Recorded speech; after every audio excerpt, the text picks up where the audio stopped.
મહત્વના સમાચાર અમરેલીથી જ અમરેલી પોલીસ પર ફરી લાગ્યો છે દાગ। બાબરાના પોલીસ કર્મચારી સામે જ દુષ્કર્મની ફરિયાદ નોંધાતા હડકંપ મચી ગયો છે। 14 વર્ષની સગીરા પર દુષ્કર્મ આચર્યાનો પોલીસ કર્મી પર આરોપ લાગ્યો છે। 4 માસથી અડપલા કરી દુષ્કર્મ આચરતો હોવાનો આરોપ છે।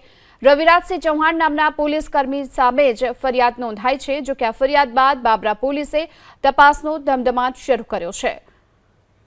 વધુ વિગતો મેળવીએ સંવાદદાતા હરીશ આપણી સાથે જોડાઈ ચૂક્યા છે। હરીશ, બાબરા પોલીસ કર્મી સામે જ દુષ્કર્મનો ફરિયાદ નોંધવામાં આવી છે। અત્યાર સુધીમાં કયા પ્રકારની કાર્યવાહી? બિલકુલ, ગુજરાત પોલીસને કલંકિત કરતી ઘટના અમરેલીમાં સામે આવી છે। બાબરા પોલીસ સ્ટેશનમાં ફરજ બજાવતા પોલીસ કર્મીએ 14 વર્ષની સગીરા પર દુષ્કર્મ ગુજાર્યું હોવાના આરોપો સાથે ફરિયાદ નોંધાણી છે। 4 માસથી શરીર અડપલા કરીને શારીરિક સંબંધો બાંધતો હતો આ પોલીસ કર્મચારી।